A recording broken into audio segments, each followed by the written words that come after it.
रात के 10:30 बज रहे थे। कराची के पुराने मोहल्ले औरंगी टाउन की तंग गली में एक छोटा सा घर था, जहां आरिफ अपनी माँ के पास आखिरी बार बैठा हुआ था। घर में खामोशी थी। छत के पंखे की आहट, दूर कुत्ते के भौंकने की आवाज़ और माँ के आबदीदा चेहरे पर लगी झुर्रियाँ, सब कुछ आरिफ के दिल को भारी कर रहा था। माँ ने कपकपाते हाथ आरिफ के सर पर रखे। बेटा, वहाँ खुद को संभाल कर रखना, रिज़्क़ हलाल ही कमाना और नमाज नहीं छोड़ना। आरिफ की आंखें भर आईं। अम्मी, आप दुआ करें, बस यही कि सब ठीक रहे, मैं जल्दी वापस आ जाऊंगा। लेकिन वो जानता था कि जल्दी शायद कई सालों तक ना आए। जब फ्लाइट दुबई एयरपोर्ट पर उतरी तो आरिफ के दिल पर जैसे बोझ सा उतर आया। ये पाकिस्तान नहीं था। यहाँ सब कुछ मुख्तलिफ, तेज, चमकता हुआ, लेकिन परदेस की सर्द हवा में तन्हाई का कर्ब छुपा था। वो बाहर निकला तो रिक्रूटिंग एजेंट का आदमी हाथ में लिस्ट लिए इंतजार कर रहा था। आरिफ हुसैन? जी, मैं ही हूँ। चलो बैग लो, कंपनी की बस इंतजार कर रही है। बस में बैठकर उसने खिड़की से बाहर देखा। ऊंची इमारतें आसमान को चीरती हुई, साफ सड़कें, चमकती लाइट्स, लेकिन कहीं न कहीं उसे अपने गांव के खेत, अम्मा का प्यार, भाई बहनों की आवाज़ें याद आ रही थी। ड्राइवर ने गले खंखारते हुए कहा, पहला दिन है? जी भाई, पहली बार आया हूँ। पहले दिन सबको लगता है जिंदगी बदल जाएगी, लेकिन असली इम्तिहान कल से शुरू होता है। आरिफ ने खामोशी से सर झुका लिया। बेयर कार्ड कंपाउंड के अंदर आरिफ को एक कमरा मिला, जिसमें 8 आदमी पहले से रह रहे थे। घर वालों का सहारा बन गया है। जून का महीना था। दुबई का सूरज किसी दुश्मन की तरह इंसान पर हमला करता। मजदूरों की पीठ पसीने से भीग जाती, बाज का ब्लड प्रेशर गिर जाता। एक दिन आरिफ भी चकराकर बैठ गया। फॉरमैन चीख कर बोला, आरिफ, ठीक हो? जी, बस थोड़ा चक्कर आया है। साथियों ने पानी पिलाया। सलीम ने कंधे पर हाथ रखकर कहा, भाई, यहाँ गर्मी इंसान को तोड़ देती है, लेकिन हम टूटने नहीं देंगे। वो शाम आरिफ बहुत थका हुआ था, लेकिन उसने कुरान की चंद आयतें पढ़ीं, दुआ की और नींद में डूब गया। एक दिन स्कैफोल्डिंग का स्टील बीम हिल गया।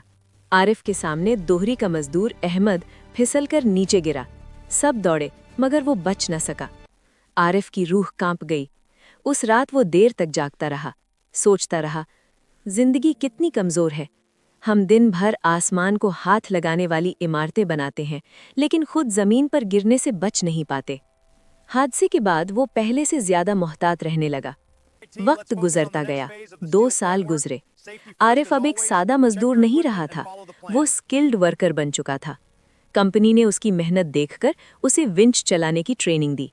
एक दिन फॉरमैन ने मुस्कुराते हुए कहा, आरिफ, अगले महीने तुम्हें इंक्रीमेंट मिलेगा, तुम अच्छा काम करते हो। आरिफ के दिल में रोशनी भर गई। इसी दौरान उसके घर में भी बेहतरी आई।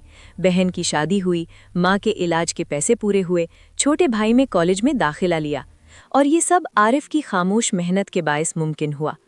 एक शाम दुबई की चमकती हुई सड़क पर खड़े होकर आरिफ ने टावर की आखिरी मंजिल की तरफ देखा। सूरज गुरूब हो रहा था। सुनहरी रोशनी इमारत पर पड़ रही थी। सलीम ने करीब आकर कहा, ये इमारत हमने बनाई है भाई। लोग इसे देखकर फख्र करते हैं, लेकिन कोई नहीं जानता कि रातों की नींदें किसकी गई हैं। आरिफ ने आह भरी। एक दिन मैं भी अपने घर में ऐसी इमारत नहीं, बस एक छोटा सा पक्का घर बनाऊंगा। हो जाएगा भाई, अल्लाह मेहनत का अजर देता है। आरिफ ने मुस्कुराकर सर हाँ में हिलाया। 4 साल बाद जब आरिफ ने कंपनी छोड़ने का फैसला किया तो फॉरमैन ने कहा, आरिफ, जैसे कारकुन बहुत कम होते हैं, अगर कभी वापस आना चाहो तो हमारा दरवाज़ा खुला है। आरिफ ने कहा, शुक्रिया सर, लेकिन अब मेरे घर को मेरी ज़रूरत है। उसने कैंप के कमरे को आखिरी बार देखा। वही बिस्तर, वही अलमारी, वही दीवारें, जिन्होंने उसकी थकन, उसके आंसू, उसकी दुआएं सब सुनी थीं। पाकिस्तान पहुंचा तो अम्मी ने उसे सीने से लगा लिया। बेटा, तुम बदल गए हो। अम्मी, परदेस इंसान को बदल देता है। कुछ महीनों बाद आरिफ ने कराची में एक छोटा सा कंस्ट्रक्शन कॉन्ट्रैक्ट शुरू किया। धीरे धीरे उसके 2-4 प्रोजेक्ट बने, मजदूरों की टीम बनी, और फिर एक दिन उसने अपने ही इलाके में एक छोटा सा टावर तैयार किया। लोग कहते, आरिफ भाई अमीर कैसे हुए? और आरिफ मुस्कुराकर जवाब देता, रेत के शहर दुबई ने मुझे सिखाया कि मेहनत जब आंसुओं के साथ मिल जाए तो किस्मत जरूर बनती है। आरिफ ने आखिरकार वो सब हासिल कर लिया जिसके लिए वो दुबई गया था। खुददारी, सहारा, ख्वाबों की ताबीर। वो जानता था कि दुबई की ऊंची इमारतों में उस जैसे हजारों मजदूरों का पसीना शामिल है, लेकिन हर मजदूर अपने अंदर एक अलग कहानी रखता है। मेहनत, कुर्बानी, आंसू, उम्मीद और बेहतर मुस्तकबिल का ख्वाब।